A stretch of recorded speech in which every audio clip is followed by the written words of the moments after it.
Hello everyone and welcome to Napoleonic Total War 3. So, what is Napoleonic Total War 3? It is a massive overhaul mod for Napoleon Total War. It changes everything. And it's amazing. I have hundreds of hours on it. I love it.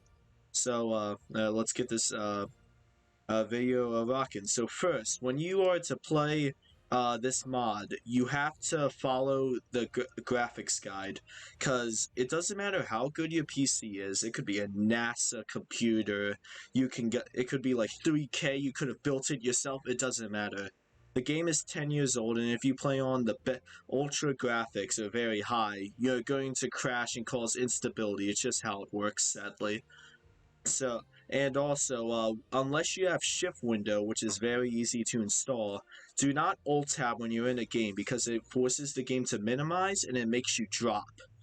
So, if you follow the right graphics and you don't alt tab, you should be fine. Now, let's get on to armies. So, if you are to host a game, the host is going to tell you how many points the game's going to be. So, what are points? Points is this number next to the faction's names. Every faction has one, and it's all different. And it basically indicates how strong a faction is. Like, for example, France 1805 to 1808. It's a 12-pointer. It's really strong because historically, this is when France kind of just... They slapped Austria and Russia silly.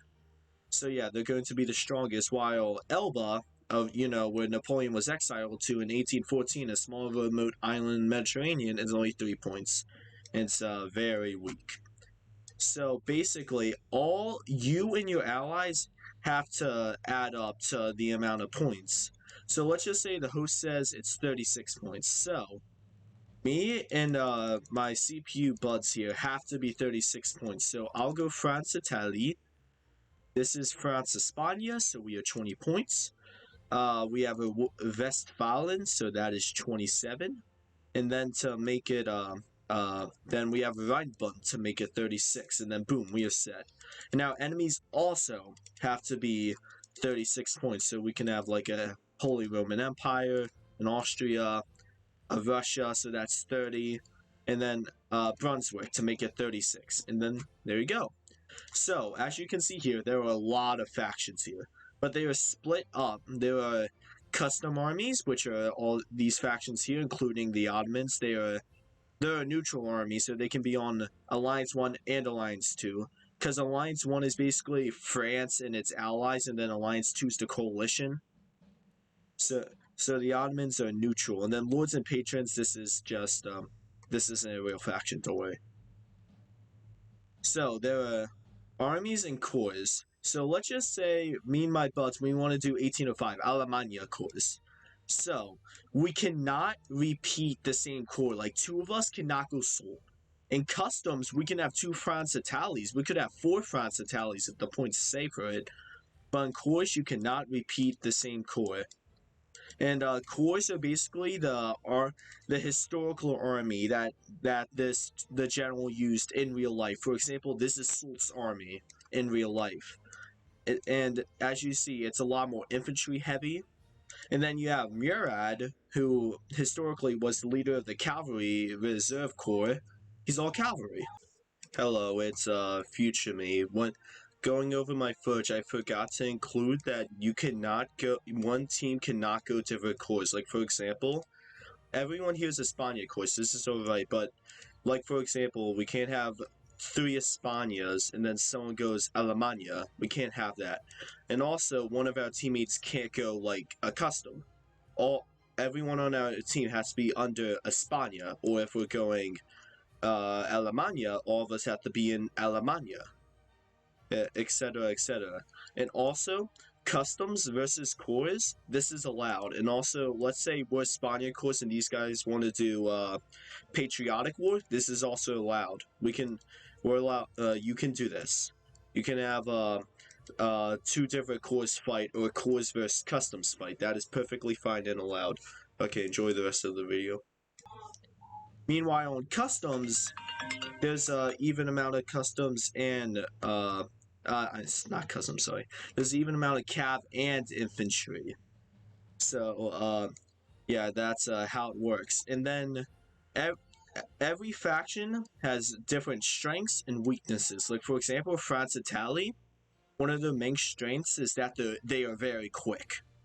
They are one of the quickest factions in the mod, but to counterbalance that, they are relatively low in number, and they also have really good melee. While the buddies in let's just say Naples, they have really good cav and a lot of inspires, but their morale is some of the worst in the mod. Like 0 morale, 2 morale, 0 morale, 0 morale. Like Naples, you have to stack inspires to keep your troops there. And now let's go up to the different types of infantry. As you can see here, if you look at the name of the infantry, you can see the L and the 3. What does that symbolize? So the letter indicates what type of infantry it is. Like, for example, the L means it's line infantry, while the G means it's a grenadier. While for cavalry, C1 means cavalry, and then its speed is 1, it's the slowest. And then Ulanen, which is like, a lot, they're not wearing full-on plate armor, they're a lot quicker, the C7. While these guys are scouts, so they're C8s. And then, yeah, the number indicates the speed of the unit. So, like I said before, while France Italy gets a lot of L5s, L6, a faction like Bavaria, their line infantry is like L2, L3, a lot slower. And each unit's different. Like, for example, heavy cav, they are very slow, but they have the best stats, but they're also the most expensive. While lights, they are very quick, and their stats are very varied on the price. And then elite infantry, very expensive, and they have the inspire trait, which gives +2 morale to surrounding units, so it keeps like lower morale units staying in the fight. But as you can see, they are very expensive. They also have really good stats.